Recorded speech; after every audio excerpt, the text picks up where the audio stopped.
12वें श्लोक तक क्या देखा, भगवान ने एक कर्म योग का एक सार बताया। 12वें श्लोक तक देखा ना कि कैसे जो कर्मयोग है, कर्मयोग का मुख्य फिलॉसफी क्या है, जो दूसरा अध्याय का 47वां श्लोक है, कर्मणे वा अधिकारस्ते मां फलेषु कदाचन मां कर्म फल हेतुर्भुः मार्ते संगोस्त अकर्मणि। मतलब सिर्फ कर्म करने पर आपका अधिकार है, फल पर आपका अधिकार नहीं है। ओके, ये चीज हमने इसमें देखा था कि जो कर्मयोग है, जो फर्स्ट 6 चैप्टर्स हैं भगवत गीता के, तो क्या बताते हैं, तो आप एक क्लियर कट उनको बता सकते हैं। देखो, दूसरे अध्याय का जो 47वां श्लोक है और तीसरे अध्याय का जो 9वां श्लोक है, वो कर्मयोग को बहुत हद तक डिफाइन कर देते हैं। तो दूसरे अध्याय का 47वां श्लोक क्या बताता है, कर्मण्ये वा अधिकारस्ते मां फलेषु कदाचन मां कर्म फल हेतुर्भुर्मा ते संगोस्त अकर्मणि। मतलब कर्म करने पर आपका अधिकार है। जब भी आप कोई एक्टिविटी करते हो, आप अपना 100% दो, उसमें कोई लेजीनेस मत रखो। ये मत सोचो कि भगवान देख लेंगे, भगवान कर देंगे। ये मेंटालिटी कर्म करते समय नहीं लानी। कर्मयोग का मतलब ये, ठीक है। जब आप अपना कोई कार्य कर रहे हो, आपको क्या सोच के करना है, क्या आप ही उसको कर रहे हो, है ना। और जब आपने काम को कर दिया, फिर उसके फल को भगवान पर छोड़ देने का, कि अब जो भगवान की इच्छा होगी वो उसका रिजल्ट आएगा। इस तरीके से कर्मयोग है और उसमें आलसी नहीं बनना है। भगवान इसलिए उसको 12वें श्लोक तक इस चीज को समझाते हैं। और इस तरीके से कोई कार्य करता है तो वो त्यागी है, और त्यागी ही सही है, सन्यासी नहीं है। सन्यास नहीं, त्याग जो है वो इम्पोर्टेंट है, क्योंकि त्याग का मतलब होता है कर्म का त्याग नहीं, कर्म फलों का त्याग। यही हमने पढ़ा था पिछली क्लास में। यस, सो नाउ भगवान अभी यहाँ से बताने जा रहे हैं 13वें श्लोक से हम देखेंगे। अभी हल्का सा ज्ञान सेक्शन को भगवान बताने जा रहे हैं, है ना। भगवान ने कर्म के सेक्शन को बता दिया, कर्म योग। अब भगवान किसके बारे में बताएंगे, ज्ञान योग के बारे में हल्का सा भी सारांश के रूप में बताएंगे। चलिए, तो हम पढ़ेंगे 13वां श्लोक से 13वां। पंचैतानि महाबाहो कारणानि निबोध मे सांख्ये कृतान्ते प्रोक्तानि सिद्धये सर्वकर्मणाम।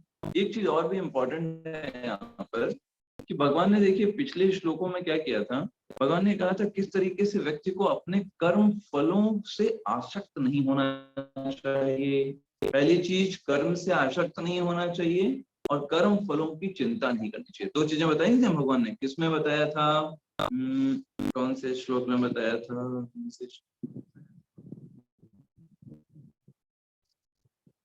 यस 6 श्लोक में। यस, इन सारे कार्यों को किसी प्रकार की आसक्ति और फल की आशा के बिना संपन्न किया जाना चाहिए। भगवान ने क्या बोला, जब भी आप कोई कर्म करते हो, उस कर्म से आसक्ति मत रखो, है ना। और साथ साथ में जो फल आए उसकी आशा मत रखो। अपना आपने कर्म किया, उसके लिए भगवान ने आपको फैसिलिटी दी थी, शरीर दिया, शिक्षा वगैरह जो सारी चीजें हैं। और दूसरी, आपकी इच्छा को सैंक्शन करना, मतलब फल प्रदान करना। और दूसरा, जो कर्म का फल आएगा वो भी भगवान ही देने वाले हैं, उस पर आपका अधिकार नहीं है। तो अभी इस पॉइंट को थोड़ा सा समझने के लिए कि कैसे जो कर्म का फल आएगा उस पर मेरा अधिकार क्यों नहीं, एक चीज समझिए। आप जैसे आपने कुछ कार्य किया, तो आप पूछोगे ना भाई कि क्यों मेरा अधिकार नहीं है, क्यों मैं उस फल को भोग ना करूं, ऐसा क्यों है। तो अभी भगवान उसके बारे में बताएंगे क्यों हमको कर्म के फलों को की चिंता नहीं करनी चाहिए, कि हम अकेले कर्म नहीं कर रहे। We are not doing the work alone. जैसे मान लीजिए 5 कंपनी के लोग, 5 लोग कंपनी में जॉब करते, तो जब कोई प्रॉफिट होगा तो एक व्यक्ति बोले सारा प्रॉफिट मैं लूंगा, I am the loan person, मैंने अकेले किया। अच्छा है, दे देना चाहिए सब कुछ प्रॉफिट, राइट। या वो बोले मैंने ही सारा काम किया, मैं ही तो करने वाला हूँ यहाँ पर, और कौन है मेरे अलावा। अगर वो ऐसा बोलता है तो क्या आप उसको बुद्धिमान बोलेंगे? नहीं प्रभु जी, yes or no? क्योंकि पांचों नहीं, 5 लोग कार्य कर रहे हैं तो 5 लोग उसके लिए रिस्पॉन्सिबल हैं, उसका भी रोल है। ऐसा भी नहीं बोल सकते कि उसने कुछ भी नहीं किया है, नहीं, उसने किया है, लेकिन ओनली 1/5, नॉट ऑल। उसका कितना रोल है, 1/5, दैट्स ऑल। तो भगवान यही चीज समझा रहे हैं।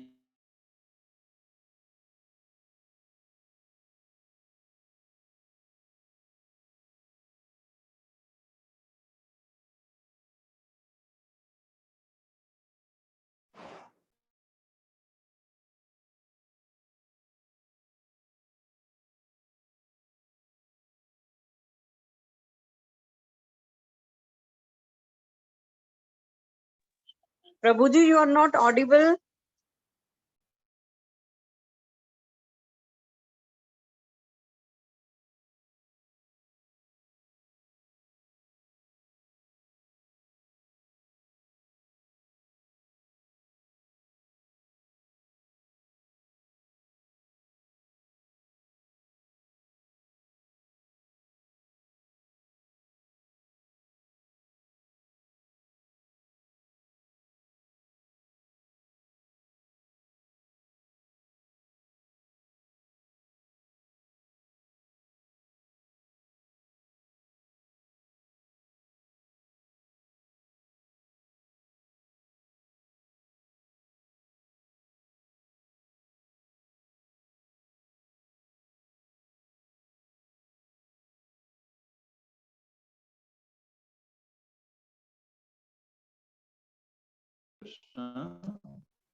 क्या मैं audible हूँ सभी को?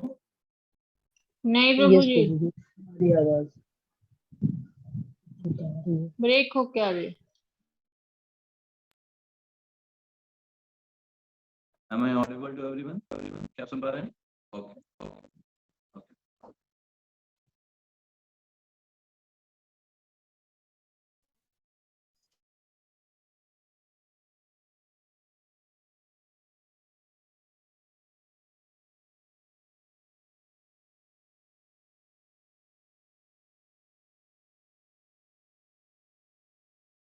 नहीं प्रभु जी, आवाज नहीं आ रही है जी।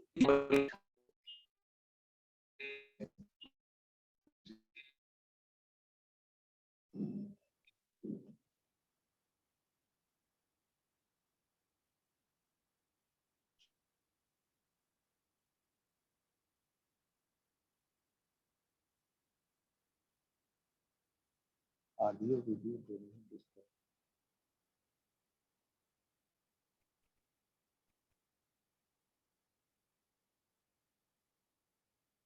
ठीक है।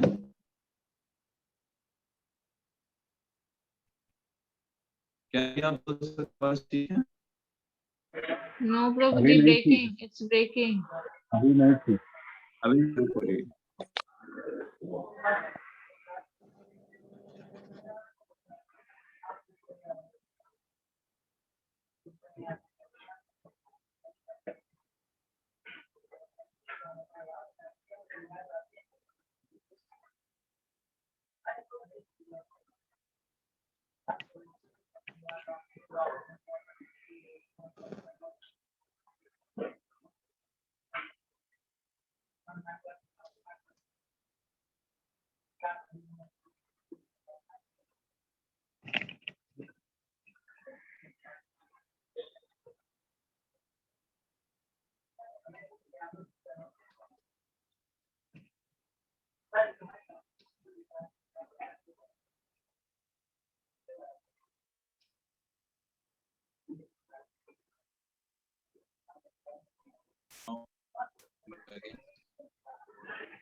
Hare Krishna. I think now I'm audible to you.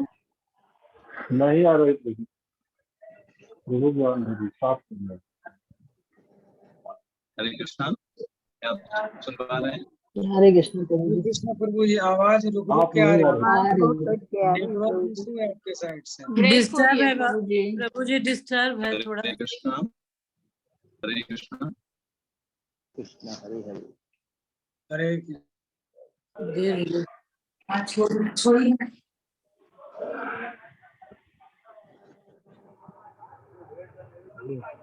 क्या आप सुन पा रहे हैं मुझे? हरे कृष्णा। हरे कृष्ण। आवाज क्लियर नहीं है, क्लियर नहीं है। क्या आ रही है प्रभु जी आवाज?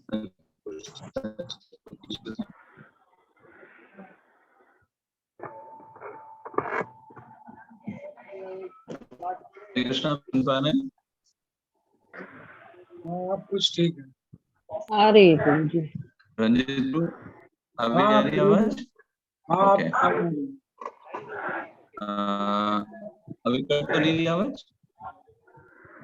मेरे साथ नहीं कट है बट बहुत क्लियर नहीं है। बहुत क्लियर नहीं। ओके ठीक है, आप मुझे बताइएगा क्या अभी क्लियर हुई आवाज? हाँ पहले से अभी बेहतर। आवाज ठीक है? ठीक है प्रभु जी। अच्छा ठीक है, ठीक है, तो मैं अभी वीडियो ऑफ ही रखता हूँ। ठीक है।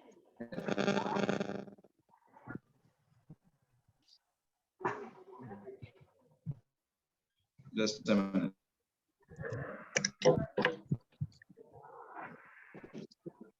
कुछ नेटवर्क प्रॉब्लम है लग रहा है, इसलिए ऐसी चीजें हो रही हैं। होगी आवाज, मुझे लगता है स्टार्ट कर सकते हैं। आई थिंक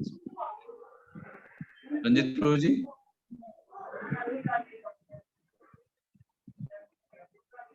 जी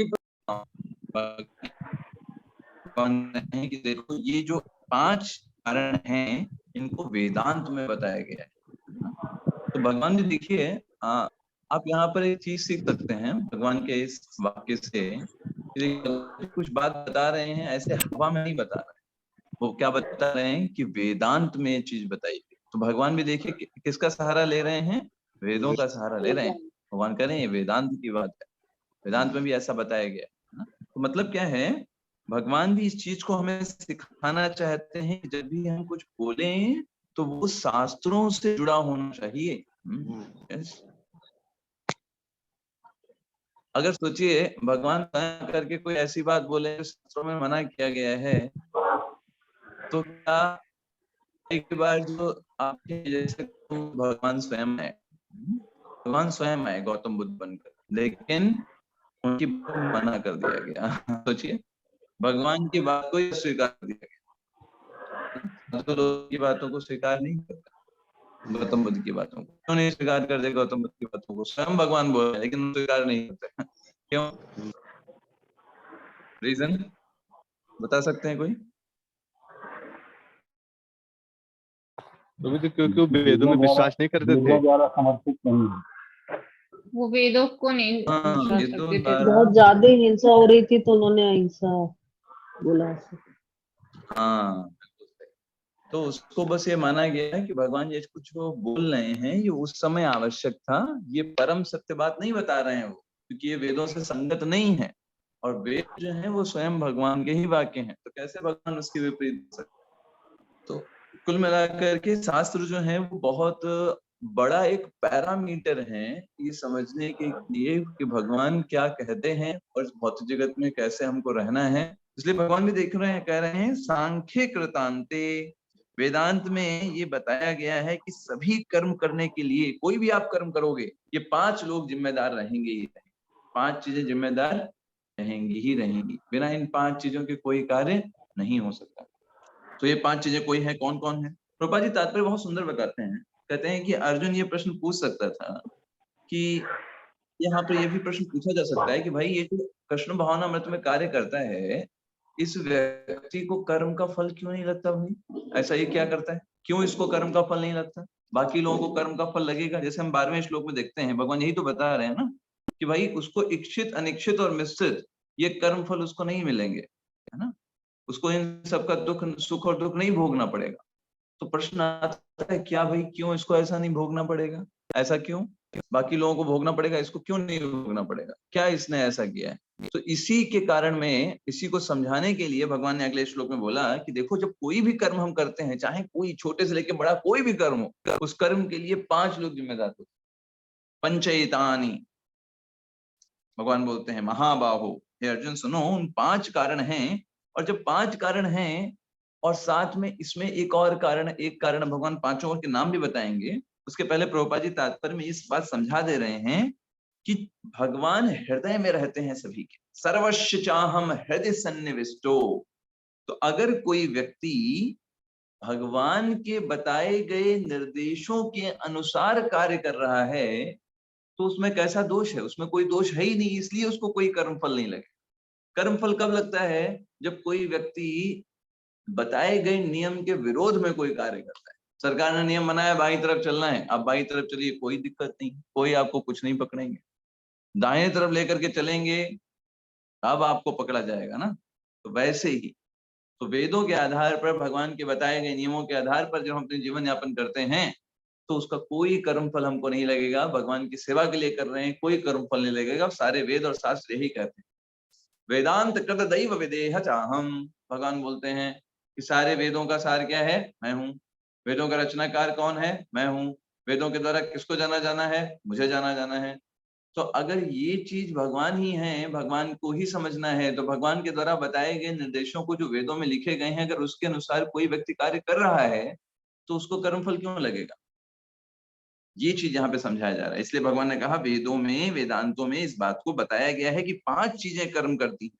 तो कौन कौन सी है 5 चीजें? भगवान अगले श्लोक में बताते हैं। अधिष्ठानम तथा कर्ता करणम च पृथक विधम विविधाश्च पृथक चेष्टा दैवम चैवात्र पंचमम।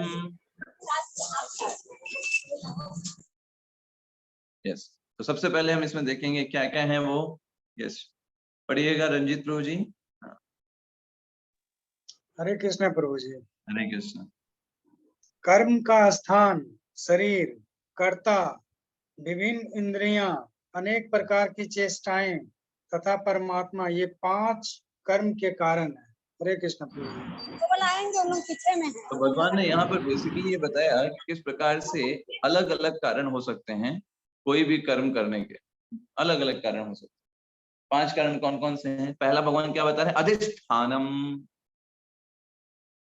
अधिष्ठानम का मतलब क्या है कि किसके द्वारा, वो स्थान क्या था, किस स्थान पे काम किया गया। जैसे मान लीजिए आपको जाना है बनारस से दिल्ली, तो सबसे पहला काम क्या है कि भाई आप किस स्थान पर वो आप हैं। बनारस से जाना है दिल्ली, सबसे चीज तो पहली ये है। तो बनारस में क्या क्या फैसिलिटी है दिल्ली जाने के लिए? भाई बनारस में आप बाई प्लेन भी जा सकते हो, है ना। वहीं अगर आप कोई शहर में हुए, है ना, जैसे ऐसे शहर में जहाँ पर फ्लाइट की सुविधा नहीं है, तो वहां से क्या फ्लाइट पे जा पाएंगे? नहीं जा सकते। तो मतलब स्थान का भी प्रभाव पड़ता है। अगर आप बड़े शहर में रहोगे तो आपके पास अनेक सुविधाएं भी हैं, छोटे शहर में रहेंगे तो सुविधा नहीं मिलेगी। तो पहला जब कोई कर्म आप करते हो तो पहला जो इफेक्ट डालता है वो स्थान डालता है, आप किस स्थान पर। फॉर एग्जाम्पल, आप अभी घर में बैठ करके भगवान का नाम लो और इस्कॉन मंदिर में जाकर के नाम लो, फर्क पड़ता है कि नहीं? स्थान फर्क डालता है कि नहीं डालता? यस। आप घर में भक्ति करो, वृंदावन में भक्ति करो, फर्क पड़ेगा कि नहीं पड़ेगा? तो कहने का मतलब क्या है, स्थान पहला चीज, कर्म करने का इफेक्ट बदल जाएगा। आप मंदिर में बैठो, देखिए अपनी चेतना, कर्म करने का तरीका, और घर में बैठिए देखिए कर्म करने का तरीका, अपने आप बदल जाएगा। पहला चीज है, जब भी हम कोई काम करते हैं पहला जो प्रभाव डालता है वो डालता है स्थान, जिसके बारे में भगवान ने बोला अधिष्ठानम, वो प्रभाव डालेगा। अच्छा, दूसरा कौन? दूसरा है कर्ता। ये वो है जो हम हैं वास्तव में, एज अ सोल। कर्ता मतलब जो हम कर रहे हैं एज अ सोल, तो वो प्रभाव डालेगा। जो डूअर है, जो हम सोचते हैं मैं कर रहा हूं, जो मैंने किया, जो ये मैंने आया, जो फॉल्स ईगो है, ये वो चेतना है जिसको कर्ता बोला जाता है। एक्चुअली कर्ता सिर्फ एक ही पार्ट निभा रहा है इन 5 चीजों में, लेकिन ये मानता है कि मैंने ही पूरा काम किया, है ना। जैसे मान लीजिए फ्लाइट से आप बनारस से दिल्ली आ गए, तो भाई इसमें बहुत बड़ा योगदान बनारस का भी है ना, कि बनारस शहर था तभी ना आप आ पाए। अभी आप दूसरे शहर में होते जहाँ फ्लाइट की सुविधा नहीं है तो आप क्या करते? लेकिन आप ये नहीं बताओगे, आप क्या बोलोगे? मैं बनारस से दिल्ली आया। भाई अभी उसकी बनारस शहर का भी तो योगदान है।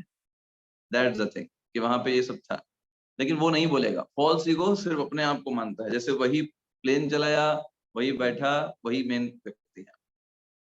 ठीक। दूसरा है कर्ता। कर्ता मतलब वही जो अपने आप को फॉल्स ईगो मान रहे हैं। तो बेसिकली इसको आत्मा के लिए बोला जाता है, जो स्वयं को सोचता है कि मैं कर रहा हूं, उसको बोला जाता है। आत्मा को रिप्रेजेंट किया जा रहा है जो फॉल्स ईगो के कारण सोचता है कि मैं ही सारी चीजों को कर रहा हूं। अगला क्या है? करणम। करणम का मतलब क्या होता है? सेंसेस, हमारी इंद्रियां, जो उस कार्य को करने के लिए इंस्ट्रूमेंट बनी। आपने कहा चलो हमको फ्लाइट पकड़ना है, तो फ्लाइट पकड़ने के लिए पहले आपके हाथ पैर काम करने चाहिए ना, ठीक है। हाथ पैर वर्क कर रहे हैं तभी ना आप जा पाएंगे उस जगह पर। अगर उस समय आप अचेत अवस्था में चले गए या फिर आपका कोई अंग कार्य करना बंद कर दिया तो आप नहीं जा पाएंगे, नहीं कर पाएंगे अपने आप। तो इंद्रियों के आप स्वामी नहीं हैं। इंद्रियों के स्वामी कौन है? ऋषिकेश। भगवान का नाम ऋषिकेश है। ऋषिक मतलब इंद्रियां, ईश मतलब स्वामी। इंद्रियों के स्वामी भगवान है। तो वो इंद्रियां आपके नियंत्रण में नहीं है। अगर आपको पता हो, हमारी हर एक इंद्री जो है उसके लिए एक देवता है। एक देवता है जो हमारी पलक को ऊपर उठाते हैं। वो काम करना बंद कर दिए तो पलक ही नहीं उठेंगी। हम सिर्फ इच्छा कर सकते हैं कि हमारी पलक उठे।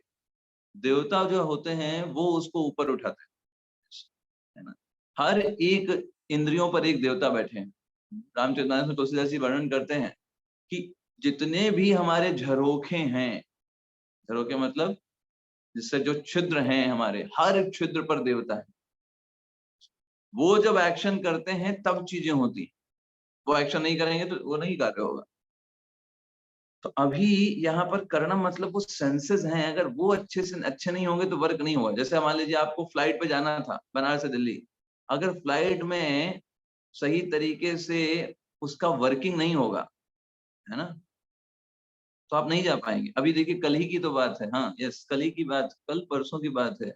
एक फ्लाइट इंडिया से उड़ी, उसको जाना था अमेरिका, सैन फ्रांसिस्को, ठीक है। सारे यात्री बैठे थे, वो तो ये सोचे थे भाई हम तो चले जा रहे हैं, हम तो जाएंगे, हम तो जा रहे हैं अमेरिका। लेकिन हुआ क्या, उसमें बीच में उसके सब इंस्ट्रूमेंट में गड़बड़ी आ गई, तो उसकी इमरजेंसी लैंडिंग करा दी गई रसिया में। अभी बेचारे 30 घंटे से वो लोग रशिया में वहीं पर एक कमरे में बंद हैं, वहीं पर बेड पर लेट रहे हैं, सो रहे हैं। सोचिए, वो सोच रहे थे सैन फ्रांसिस्को जाएंगे, कहाँ उतरना पड़ गया, रशिया में उतरना पड़ गया। लो भाई, करणम खराब। करणम मतलब क्या, इंस्ट्रूमेंट खराब हो गए रास्ते में, क्या कर सकते हैं। बीच में इमरजेंसी लैंडिंग करानी पड़ गई। या फिर आप कार से जा रहे थे, बीच में टायर पंचर हो गया, क्या कर लेंगे। नहीं, हम ये तो नहीं बोल सकते हम तो दिल्ली जाना ही है, क्या करें, टायर पंचर हो गया, पंचर टायर से जाएंगे, नहीं कर सकते। तो कौन जिम्मेदार, एक चीज और क्या, हमारी इंद्रियां भी जिम्मेदार। अगर इंद्रियां वर्क नहीं करेंगी, नहीं कर पाएंगे। विराट कोहली होंगे बहुत बड़े क्रिकेटर, अगर हाथ में चोट लग गई तो नहीं खेलेंगे, नहीं खेल सकते। पैर में चोट लग गई, नहीं खेल सकते। कोई बोले नहीं नहीं अरे वो तो बहुत बढ़िया क्रिकेटर है, हाँ ठीक है, तो क्या, अभी इंद्रियां काम नहीं कर रही, ठीक है, ठीक। तो करणम, इंद्रिया जिम्मेदार। इंद्रियां काम करना बंद कर देंगी तो चाहे कितना ही बड़ा वो फुटबॉलर हो, कितना बड़ा क्रिकेटर रह रहा हो, नहीं खेल पाएगा, क्योंकि इंद्रियां काम करना बंद कर दी। वो इंस्ट्रूमेंट थी, इंस्ट्रूमेंट ढीले हो गए, इंस्ट्रूमेंट पुराने हो गए। जैसे मशीन में इंस्ट्रूमेंट होते हैं, तो वो भी रिस्पॉन्सिबल है काम करने के लिए। अगर आपकी इंद्रियां अच्छी नहीं होती, नहीं काम कर पाते, आप टॉप नहीं कर पाते, आप अच्छा परफॉर्म नहीं कर पाते, आप अच्छे से प्रेजेंटेशन नहीं दे पाते, इंद्रियां अगर सही नहीं होती तो। एंड अगला क्या है, पृथक चेष्टा। चेष्टा का मतलब होता है एंडेवर्स, जो प्रयास किए जाते हैं।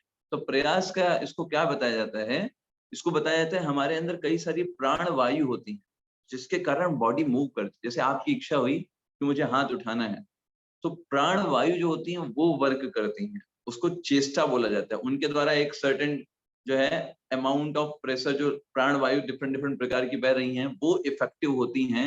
अगर प्राण वायु इफेक्टिव नहीं होंगी तो पाचन भी सही नहीं होगा, आप कोई काम भी सब आलसी हो जाएंगे। तो प्राण वायु के ऊपर नीचे से आपका पूरा शरीर डैमेज हो जाता है ना। आप अगर आयुर्वेद में देखेंगे तो आयुर्वेद यही बताते हैं कि पूरा शरीर जो है वो अच्छे से वर्क कब करता है, ये प्राण वायु अच्छे से काम करें। इसीलिए ना बोलते हैं ना कि प्राणायाम करो। क्यों प्राणायाम को बोला जाता है, कि भाई जितना भी आपका ये वायु का अंदर का झमेला है सब ठीक हो जाएगा, है ना, प्राणायाम के द्वारा। और अनेक प्रकार के, है ना, जैसे कपालभाति, है ना, और प्राणायाम हम करते हैं, है ना, अनुलोम विलोम प्राणायाम होता है, और हमारा भ्रामरी प्राणायाम होता है। तो ये मतलब इनके माध्यम से क्या होता है, थोड़ा वायु जो होती है मैनेज होती है, व्यक्ति का मन जो होता है वो शांत होता है, और शांत मन से कोई व्यक्ति सही से कार्य कर पाता है। तो प्राण वायु को बैलेंस करना, तो ये। और सबसे लास्ट में, लेकिन सबसे ज्यादा महत्वपूर्ण, देखिए ये चारों जो चीजें थी ना, ये भौतिक चीजें थी। तो ये भौतिक कारण है किसी कर्म को करने के, कि भाई इंद्रियां सही से काम होनी चाहिए, प्राण वायु अच्छे से एक्टिव होनी चाहिए, है ना, जो करता है वो व्यक्ति होना चाहिए, आत्मा शरीर के अंदर होनी चाहिए। आत्मा निकल जाएगी तो क्या काम करेगा। और अधिष्ठान मतलब वो स्थान कैसा है वो प्रभाव डालेगा। लेकिन इसके बाद एक जो मुख्य जो कारण है वो है दैवम। दैवम का मतलब क्या है? दैवम का मतलब है जो भगवान स्वयं परमात्मा के रूप में जो है आपको, या फिर उनको बोला जा सकता है वो चीज जो निर्धारित करती है कि आपको किस प्रकार का आपका कर्मफल मिलने वाला है। यस, पिछले जन्म में आपने दूसरों को परेशान किया था, तो इस बार आप कितना भी प्रयास करेंगे आप अच्छा नहीं कर पाएंगे। हाँ, दैवम आपको नहीं करने देंगे। और पिछले जन्म में आपके पिछले अच्छे कर्म एक्टिव हो गए, अच्छा आपने पिछले जन्म में कुछ किया था, तो कुछ बुरा भी करना चाहेंगे तो लोग आपकी तारीफ करने लगेंगे, अरे अरे बहुत बढ़िया, वेरी नाइस, क्योंकि अच्छे कर्म एक्टिव हो गए ना, तो वो अच्छा फल देने लगेंगे। तो हमारे जीवन में जो कुछ भी, मैं नॉन डिवोटीज की बात कर रहा हूँ, जो लोग भक्त नहीं है, भगवान की सेवा नहीं कर रहे हैं, भगवान से जुड़े हुए नहीं हैं, उनके जीवन में जो कुछ भी अच्छा या बुरा होता है वो एक्चुअली में उनके बुरे कर्मों या अच्छे कर्मों का ही फल होता है। तो वो लोगों के लिए बड़ा टेंशन की बात है, जब कभी अच्छा कुछ कर्म हो रहा हो ना, तो वो लोगों को टेंशन हो जानी चाहिए। क्यों पता है? इसका मतलब उनके पिछले अच्छे कर्म जो है खत्म हो रहे हैं, तभी ना उनके साथ अच्छा हो रहा है। और जब कभी उनके साथ कुछ बुरा हो तो उनको खुश हो जाना चाहिए।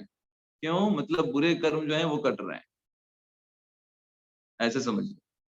तो लेकिन जो भक्त होते हैं उनके जीवन में अगर कोई कष्ट आते हैं या खुशी आती है तो भगवान की व्यवस्था होती है, ताकि भगवान अपने भक्त को और आगे बढ़ाना चाहते हैं। तो ये वहां पे प्रभुपाद जी यहाँ पे तात्पर्य में बता रहे हैं। इन पांचों को एक्सप्लेन करते हुए प्रभुपाद जी लास्ट में लिखते हैं, अतएव जो इन परिस्थितियों में अंतर्यामी परमात्मा के निर्देश के अंतर्गत कृष्ण भावनामय होकर कर्म करता है, वह किसी कर्म से नहीं बंधेगा। क्यों भाई? जो ऐसा भगवान चाह रहे हैं वैसा ही वो कर्म कर रहे हैं, जैसे शास्त्र बता रहे हैं उसी प्रकार से वो कर्म कर रहे हैं। तो क्यों वो कर्म बंधन में फंसेगा? कर्म बंधन में तो वो फंसेगा ना जो मन मुताबिक कार्य करने का प्रयास करेगा, परमात्मा के कार्यों को नेग्लेक्ट करेगा, है ना, जो कुछ उसको मिलेगा वो उसे नहीं स्वीकार करेगा। ऐसा व्यक्ति जो है वो कर्म बंधन में बंधता है। जो भगवान के ऊपर डिपेंडेंट है, भगवान की इच्छा को ही अपनी इच्छा मानता है, उसने कोई प्लान बनाया, बहुत मन था उसका किसी प्लान को बनाए, और किसी कारण उसको कैंसिल करना पड़ गया, नहीं कर पाएगा, नहीं वो उस कर्म को कर पा रहा है, सोचेगा ठीक है ऐसी भगवान की इच्छा, भगवान की इच्छा अगर ऐसी है, हमारी इच्छा थी बट भगवान की इच्छा सर्वोपरि। ऐसा नहीं वो दोष देने लगे, यही होता है, मेरे साथ तो हमेशा यही होता है, भगवान को और कुछ काम नहीं है ना, हमें कष्ट देते रहते हैं, हम तो इतना भक्ति कर रहे, इतना जप कर रहे, फिर भी हमारे साथ ऐसा हो रहा है, बताइए। नहीं, वो ये सब नहीं बोलेगा, वो नहीं बोलेगा क्योंकि बुद्धिमान है, वो जानता है कि भगवान के दिशा निर्देश के आधार पर ही कोई कार्य हो रहा है। शरीर वाङ्मनोर्भिर्यत् कर्म प्रारभते नरः न्याय्यं वा विपरीतं वा पंचैते तस्य हेतवः। इस आरती माता जी पढ़िएगा।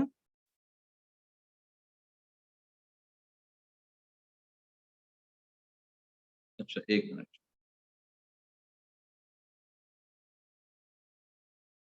यस माता जी पढ़िए। हरे कृष्णा प्रभु जी। हरे कृष्ण। मनुष्य अपने शरीर, मन या वाणी से जो भी उचित या अनुचित कर्म करता है वह इन 5 कारणों के फल स्वरूप होता है। धन्यवाद प्रणाम प्रभु जी। यस यस, यहाँ पे एकदम एक्सप्लेन कर दिया गया, भगवान ने बोल दिया देखो, चाहे वो उचित कर्म करे या अनुचित कर्म कर रहा हो, जब तक ये 5 चीजें नहीं उसमें रहेंगी वो कर ही नहीं पाएगा, चाहे उचित हो या अनुचित। वो ये 5 लोग मिलकर के ही उस काम को एग्जीक्यूट कर रहे हैं। अगर आप किसी का बुरा भी करना चाहेंगे ना, अगर भगवान सैंक्शन नहीं कर रहे हैं, आप कितना भी प्रयास कर लो बुरा नहीं कर पाएंगे। प्रहलाद का देखिए, प्रहलाद का कितना लोगों ने बुरा करना चाहा, परमात्मा सैंक्शन ही नहीं कर रहे, क्या करेंगे? जितना भी तुमको भाला मारना हो मार लो, कितना भी पहाड़ से गिरा लो, नदी में फेंक दो, समुद्र में फेंक दो, पत्थर बांध दो, हाथी से कुचलवाने का प्रयास करो, कुछ नहीं सफल होगा, परमात्मा सैंक्शन ही नहीं करेंगे, कर लो प्रयास सारे। तो कहने का आशय क्या है, उचित या अनुचित कार्य वो परमात्मा के द्वारा, और साथ साथ में ये 4 भौतिक कारण भी मिल करके उसको इफेक्टिव लाते हैं। इन 5 चीजों से मिलकर के ही कोई कार्य किया जा सकता है। तो कभी भी अगर आप कोई बहुत अच्छा काम कर लेते हो, लोग आपकी बहुत तारीफ करें, तो कभी भी अभिमान नहीं होना चाहिए। क्यों नहीं होना चाहिए? क्या होता है, अभिमान जो है वो मूर्खता का एक लक्षण है। मूर्ख व्यक्ति ही अभिमानित होता है, क्योंकि उसको ज्ञान नहीं होता इस बात का कि कोई भी उसने कर्म किया, इवन अच्छा किया बुरा किया, ये 5 लोग उसके द्वारा जो है उनको मुख्य रूप से कार्य कर रहे हैं, जिनमें से उसका श्रेय बहुत छोटा ही है, एज अ कर्ता ओनली, दैट्स ऑल। बाकी जो 4 लोग हैं वो कौन है? अधिष्ठानम, करणम, चेष्टा और दैवम, ये 4 लोग अलग रूप से भी कार्य कर रहे हैं। इसमें दैव जो है वो सबसे ज्यादा इफेक्टिव है, सुपर कॉज है सारे कृष्ण। अब भगवान बता रहे हैं जो इसको नहीं समझेगा वो बुद्धिमान नहीं है। तो ये एक तरीका होता है बोलने का, है ना? किसी को डायरेक्ट बोल देंगे कि आप मूर्ख हैं तो उसको लग जाता है, तो उसको बोल दे नहीं आप मूर्ख नहीं है पर बुद्धिमान नहीं है। तो बुद्धिमान नहीं है तो समझ जाइए क्या है, वो अंडरस्टूड है। तो भगवान क्या बोल रहे हैं? तत्रैवं शति कर्तारम आत्मानं केवलम तु यः पश्यत् कृतबुद्धित्वान् अन्यसा पश्यति दुर्मति। उसकी बुद्धि अच्छी नहीं है, तो बुद्धि अच्छी नहीं है मतलब समझ जाइए आप, भगवान नहीं बोल रहे हैं लेकिन आप समझ जाइए बुद्धि अच्छी नहीं है तो क्या। ये सुनीता रानी माता जी पढ़िएगा अनुवाद 16वें श्लोक का। सुनीता रानी माता जी। हरे कृष्ण प्रभु जी। हरे कृष्ण। अतः जो इन 5 कारणों को ना मानकर अपने आप को ही एकमात्र कर्ता मानता है, वह निश्चय ही बहुत बुद्धिमान नहीं होता और वस्तुओं को सही रूप से नहीं देख सकता। हरे कृष्ण। हरे कृष्ण। वो सही रूप से नहीं देख पाएगा, कुछ भी अच्छा करेगा अभिमानित हो जाएगा, मैंने किया, मेरा लोग ये ग्लोरिफिकेशन क्यों नहीं करे भाई, हमने इतना मेहनत किया, इतना कार्य किया। वो हमेशा यही चीज सोच करके अभिमानित रहेगा। क्यों? क्योंकि वो सोचेगा कि मैं ही अकेला करने वाला हूँ, मैं नहीं करता तो कौन करता।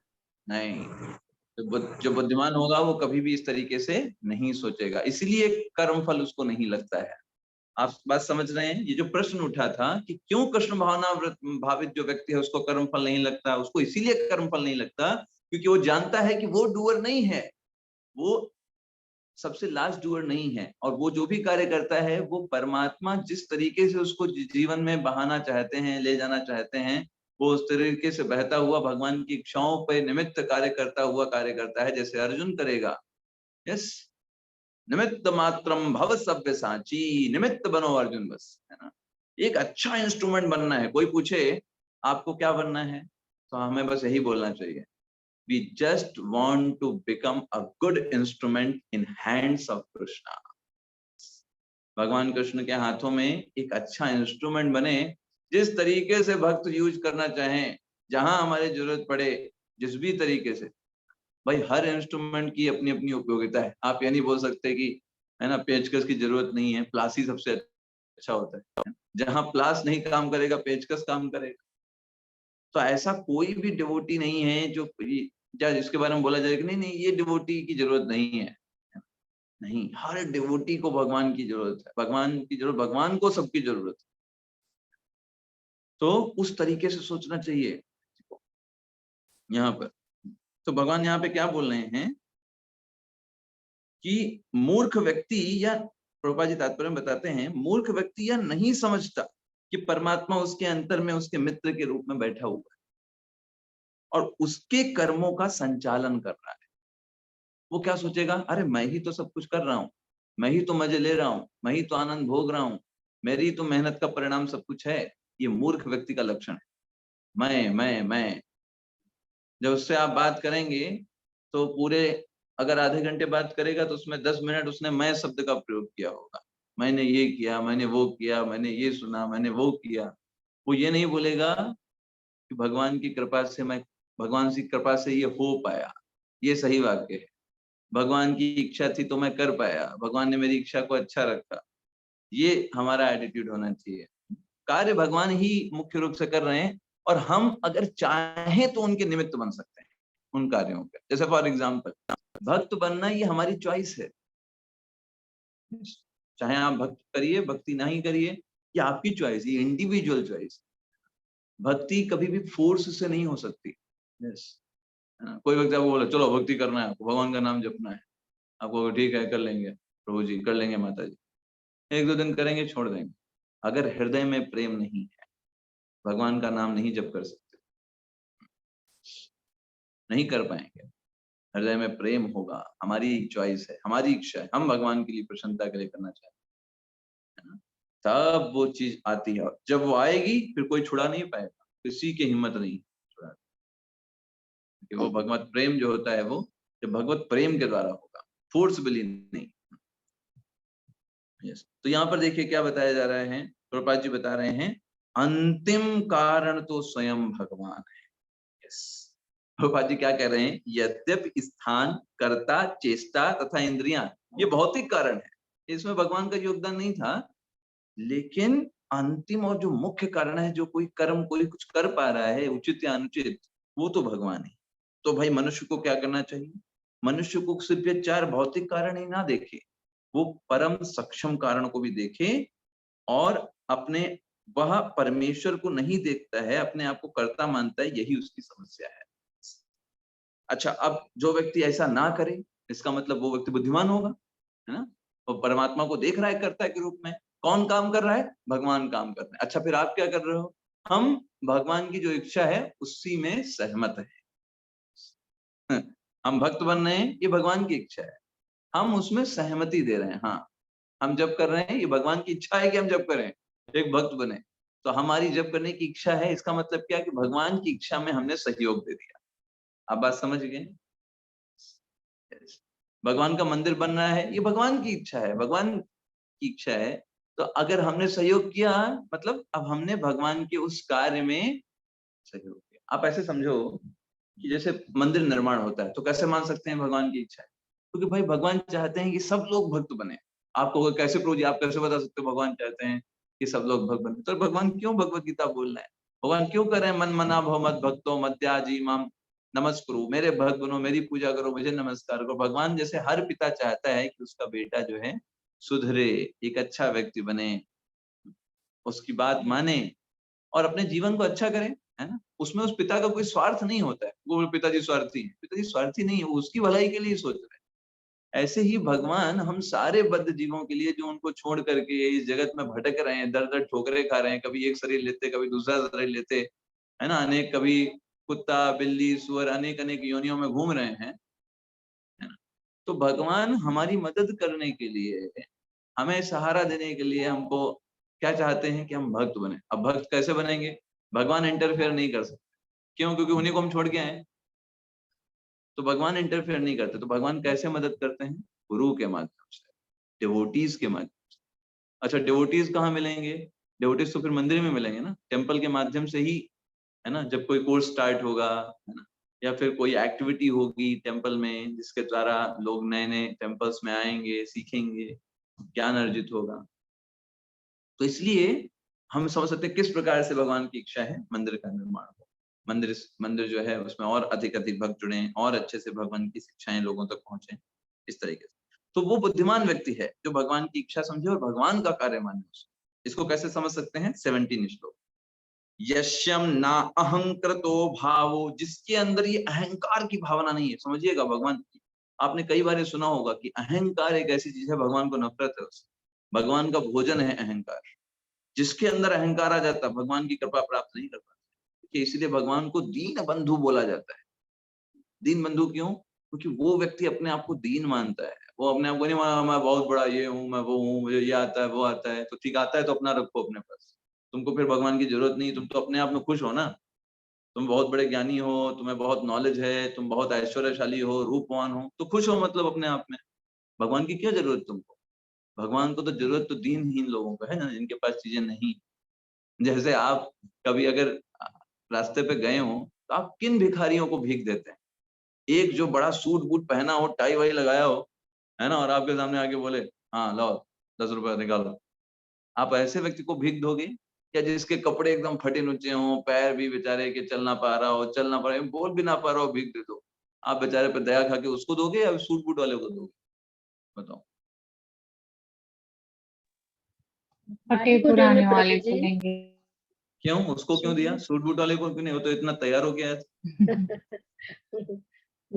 उसके में अहंकार है, ये बेचारा उसके पास है ऑलरेडी। इतना तैयार होके भी उसको जरूरत तो नहीं है, कैसे दोगे? हाँ, उसको जरूरत नहीं तो क्यों देंगे, है कि नहीं भाई, उसके पास इतना सब सूट वूट पहनने के लिए पैसे हैं, तो खा भी लेगा और क्या। है ना।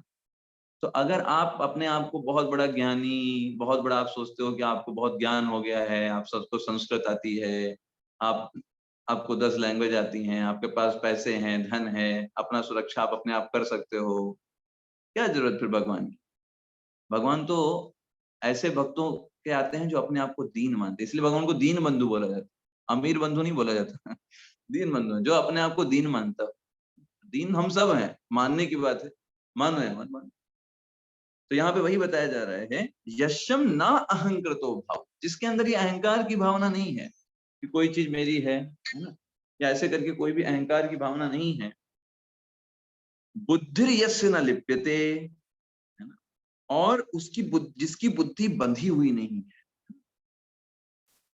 हत्वापि सा इम्मा लोकान हंति ना निबध्यते, अगर वो इस संसार में किसी व्यक्ति की हत्या भी कर दे, उसको कोई पाप नहीं लगेगा। पहली चीज क्या है? पहली चीज, उसके अंदर कोई मिथ्या अहंकार नहीं, और दूसरी चीज, उसकी बुद्धि बंधी हुई नहीं है इस भौतिक जगत के कर्म बंधनों से। वो जो सोचता है वो भगवान के दिशा निर्देश सोचता है। तो इवन अगर वो किसी व्यक्ति की हत्या भी कर रहा है, लाइक अर्जुन क्या वहां पर दान धर्म कर रहे हैं क्या? कुरुक्षेत्र युद्ध में क्या कर रहे हैं? हत्या ही कर रहे हैं ना। तो हत्या भी कर रहा है अगर, तो उसको उसके कर्म का फल नहीं लगेगा, क्योंकि वो बंधी हुई बुद्धि से काम नहीं कर रहा है, भगवान की सेवा मान करके कर रहा है। इसके लिए एग्जाम्पल देते हैं प्रभुपाद जी तात्पर्य में, जैसे एक सोल्जर होता है, तो सोल्जर बहुत सारे लोगों को मार रहा है, तो क्या उसको दंड मिलने वाला है क्या? नहीं मिलेगा उसको दंड, क्योंकि उसकी बुद्धि बंधी हुई नहीं है। क्यों बुद्धि बंधी हुई नहीं है? क्योंकि वो अथॉरिटी के दिशा निर्देश पे कार्य कर रहा है। क्या आपको बात समझ में आ रही है? उसको बोला गया कि भाई आपको मारना है, तो मार रहा है, यस, देश सेवा के लिए कर रहे हैं। ऐसे ही अर्जुन को भी कोई दोष नहीं लगेगा, क्योंकि भगवान स्वयं बोल रहे हैं, अर्जुन इन अधर्मियों को आपको करना है, आपको, आप क्षत्रिय हैं और आपका कार्य है, आपको ये करना है। तो अर्जुन को क्यों उसका दंड लगेगा? क्यों कर्म फल लगेगा? या उस कृष्ण भावना भावित व्यक्ति को क्यों दंड भोगना होगा? वो तो भगवान की सेवा के लिए ही सारे कार्यों को कर रहा है। चाहे वो भोजन बना रहा है, भगवान की सेवा के लिए बना रहा है ना, या फिर कोई कार्य कर रहा है, मंदिर जा रहा है ना, सब्जी ला रहा है, ऑफिस जा रहा है, सबका उद्देश्य तो उसका भगवान की प्रसन्नता ही है ना। तो क्यों उसको कर्म फल लगेगा? उन लोगों को कर्म फल लगेगा जो सोचते हैं अरे मजा करेंगे, आज यहाँ घूमने जाएंगे, ये करेंगे, मजा करेंगे। जो भगवान को साइड में रख करके सिर्फ भौतिक इंद्रिय तृप्ति के लिए ही दौड़ रहे हैं पशुओं की तरह, उनको कर्म दंड का विधान है। भगवत सेवा के लिए, भगवान के कार्यों को निमित्त मान करके जो व्यक्ति मेहनत कर रहा है, उसको उसका कर्म फल नहीं लगेगा, क्योंकि उसको ये पता है कि मैं स्वामी नहीं हूँ, मैं कर्म नहीं कर रहा, भगवान में मुझे निमित्त बना रहे हैं। तो मैंने एक बार एक प्रश्न पूछा था इस बात को लेकर के प्रभु जी से। हमने बोला था, प्रभु जी कभी कभी हम जब बहुत शास्त्र वगैरह पढ़ते हैं, है ना, या फिर क्लास वगैरह लेते हैं भगवत गीता भागवतम पे, तो कभी कभी हमें लगने लगता है कि हमको बहुत आता है ना, हमें अहंकार आ जाता है, हमें लगता है हमें बहुत ज्ञान है, तो क्या करना चाहिए? तो प्रभु जी ने यही बताया, इसी श्लोक को बताया उन्होंने, गाइड किया। तो उन्होंने बोला कि देखो, 5 चीजें किसी काम को करने के लिए कारण है। तो जब कभी ऐसा लगे जिस प्रकार से इस संसार में ऐसे हम कोई कपड़ा पहनते हैं तो गंदा होना स्वाभाविक है, आप ये नहीं करते हो साफ रहेगा, आपने पहना तो गंदा होगा ही। वैसे ही जब इस संसार में हम कोई कार्य करेंगे तो अहंकार आना भी स्वाभाविक है। तो जितना अहंकार आना स्वाभाविक है, उतना ही स्वाभाविक आपके लिए अहंकार को मिटाना भी होना चाहिए, क्योंकि अगर अहंकार नहीं मिटेगा तो वही कार्य आपके लिए क्या बन जाएंगे? आपको और ज्यादा नीचे लेकर के जाएंगे, ऊपर उठाने के बजाय, है ना। इसलिए जब ऐसा अहंकार आए, अहंकार आना स्वाभाविक है, ये बिल्कुल सही बात है, लेकिन हमें अपना स्वभाव बनाना है कि किस तरीके से हमको अहंकार ना आए। बार बार हम शास्त्रों के माध्यम से इन चीजों को समझें कि हम करता नहीं हैं, we are not doer. Arjun युद्ध करके उसने इतने सारे कौरवों को मारा, फिर बाद में वो अहंकार करे मैंने मारा। भाई तुमने नहीं मारा, तुम निमित्त बने, सिर्फ you are only the instrument in hands of the lord. जब बाद में पूछा गया बर्बरीक से कि क्या देखा आपने महाभारत में, तो बर्बरीक ने क्या बताया कि मैंने सिर्फ यही देखा। क्या बताया, किसी को याद है? यस प्रभु जी, कि प्रभु जी। भगवान ही मर रहे हैं और भगवान ही मार रहे हैं। जी। हाँ, यस, भगवान ही सारे कार्य पूरे कर रहे हैं। महाभारत में वही। यस, बिल्कुल सही। तो पूरी महाभारत में सिर्फ एक ही व्यक्ति है जो एक्टिव है, बाकी सब जो है वो इंस्ट्रूमेंट की तरह काम कर रहे हैं। वैसे ही अगर हम भगवान की इच्छाओं के आधार पर कार्य करेंगे तो भगवान हमको अपना इंस्ट्रूमेंट बनाएंगे, and that is our glory. हमारी ग्लोरी सिर्फ कितनी है कि भगवान के कार्यों में हम इंस्ट्रूमेंट बने। हम कार्य नहीं कर सकते, हम इंस्ट्रूमेंट बन सकते। जैसे भगवान श्री राम को लंका पे फतेह करनी है, तो सुग्रीव ने कहा हम आपसे मित्रता करेंगे, हम अपनी वानर सेना देंगे। तो ऐसा नहीं कि वानर सेना की जरूरत है, उसके बिना भगवान युद्ध नहीं कर पाएंगे। भगवान ने ऑलरेडी अकेले खरदूषण की सेना को 14,000 सेना थी खरदूषण की। भगवान ने लक्ष्मण का भी सहयोग नहीं लिया था। भगवान ने कहा लक्ष्मण सीता जी को लेके गुफा में चले जाओ। लक्ष्मण जी ने कहा अरे इतने 14,000 सैनिक हैं, हम जरूरत नहीं। ओके, अकेले चलेगा। भगवान श्री राम ने अकेले 14,000 सैनिकों को अकेले युद्ध किया और सबको खत्म कर डाला। तो क्या लंका पे विजय करना उनके लिए नहीं आसान? हाँ, लेकिन भगवान की इच्छा थी, वानर लोगों ने सहयोग किया, तो सब आज भी हम ग्लोरीज गाते हैं कि भाई वानर लोग कितने। वैसे ही समझिए, भगवान का कार्य वो तो होगा ही, हमने सहयोग किया तो ये हमारी ग्लोरी हो गई। ऐसा नहीं है कि भगवान का कार्य रुक जाए, भगवान का कार्य तो होगा ही, लेकिन हम अगर सहयोग करते हैं, भगवान की जो इच्छा है ना, अगर उसमें हम भी अपने आप से एंडेवर करते हैं, हम कहते हैं नहीं हम भी इसमें अपना कुछ योगदान करना चाहते हैं, तो ये हमारी ग्लोरी है। जैसे अर्जुन का ग्लोरी गाई जाती है कि अर्जुन ने युद्ध किया, अर्जुन ने इसको मारा उसको मारा, है ना। ऐसा नहीं अर्जुन नहीं करता तो भगवान किसी और को नहीं कराते, भगवान तो उनको मारना ही था। भगवान ने तो बोल ही दिया था कि ये सब तो मारे जा चुके हैं, बस तुमको एक इंस्ट्रूमेंट की तरह काम करना है। ऐसे ही हमें जब सोचेंगे तब अहंकार से हम बच पाएंगे। भगवान बोल रहे हैं कि वो व्यक्ति जो है वो कर्मों से बंधा नहीं। पहले भगवान ने बोला जो नहीं जानता है वो व्यक्ति बुद्धिमान नहीं है, भगवान ने समझा दिया। दूसरे भगवान कह रहे हैं कि जो व्यक्ति समझता है इस बात को, मिथ्या अहंकार से नहीं रखता, वो अपने आप को करता नहीं मानता, बुद्धिमान व्यक्ति है, कर्म नहीं बंधेगा, वो कुछ भी करे तो। इवन वो किसी की हत्या भी करेगा तो कर्म नहीं बनेगा, पहली बात हत्या करेगा ही। ठीक है, कहने का मतलब ये है। और अगर करेगा भी तो वो धर्म के आधार पर होगा, जैसे अर्जुन ने किया, तो उसमें कोई दोष नहीं है। तो हम यहीं तक रखते हैं 17 श्लोका तक करेंगे, ठीक है। हरे कृष्णा, हरे कृष्णा प्रभु जी, हरे एकता माता जी आपको हरे हरे कृष्णा प्रभु जी, दंडवत हरे प्रणाम, कृष्णा धन्यवाद प्रभु प्रभु जी। हरे कृष्ण, धन्यवाद। हरे कृष्ण, हरे कृष्ण। यस, एकता माता जी आप कुछ पूछना चाह रहे हैं? यस माता जी, पूछ सकता है। हरे कृष्ण प्रभु जी। हरे प्रभु कृष्ण। जी 14 श्लोक में जो आपने कहा कि हम अपने पूर्व जन्मों के कर्मों के आधार पे, मतलब यदि अच्छा काम करना चाहें इस जन्म में तो भी नहीं कर सकते हैं, तो इसका क्या कारण है प्रभु जी? ये नहीं समझ में आया मुझे। माता जी उसमें हमने ये बताया आपको कि जो लोग भक्त नहीं हैं उनके लिए अगर उनके जीवन में कुछ अच्छा हो रहा है तो उनके अच्छे कर्म कट रहे हैं, तो खुश होने की बात नहीं है, दुखी होने की बात है। क्यों? क्योंकि जो अच्छे कर्म है उनका अकाउंट कम हो रहा है, इसीलिए उनके जीवन में अच्छा हो रहा है। और अगर कुछ बुरा हो रहा है उनके जीवन में तो खुश होने की बात है। क्यों? क्योंकि जो बुरे कर्म है वो कम हो रहे हैं, ठीक है। लेकिन डिवोटी जो होता है, जो भगवान का सेवक है, उसके कर्म तो भगवान पहले ही खत्म कर देते हैं। भगवान कहते हैं जब कोई व्यक्ति मेरे प्रति आगे बढ़ता है, वही जो जीवन का उद्देश्य है, मटेरियल जो पूरा भगवान ने एग्जिस्टेंस बनाया उसका उद्देश्य है भगवान की तरफ हम बढ़े, सन्मुख। जैसे हम भगवान की ओर सन्मुख होते हैं, भगवान कहते हैं रामचरितमानस में जब विभीषण आते हैं तो भगवान क्या बोलते हैं? सन्मुख होए जीव मोहि जबहि। जिस दिन जिस समय व्यक्ति ने बोल दिया भगवान मैं आपका दास, आपकी सेवा करूं, मेरे जीवन का बस यही उद्देश्य है, ऐसे नहीं कि ऊपर ऊपर, भगवान तो हृदय में ही है ना, वो जानते हैं कितना हम हृदय से बोल रहे हैं। तो भगवान क्या बोलते हैं? सन्मुख होए जीव मोहि जबहि। जिस समय हम सन्मुख हो गए, जन्म कोटि अघना सही तबहि, उसी समय करोड़ों करोड़ों जन्मों के भगवान कहते हैं ये चुटकी बजा करके नाश कर। भगवान को टाइम थोड़ा लगेगा। जी प्रभु जी, जैसे मतलब आपने कहा था ना कि यदि अच्छा कर्म करना भी चाहेगा तो वो नहीं कर पाएगा। यस, अच्छा कर्म मतलब इस सेंस में नहीं, अच्छा कर्म का मतलब है वो व्यक्ति के मन में विचार ही नहीं आएगा, उसकी बुद्धि ही खराब हो जाती। विनाश काले विपरीत बुद्धि। Yes.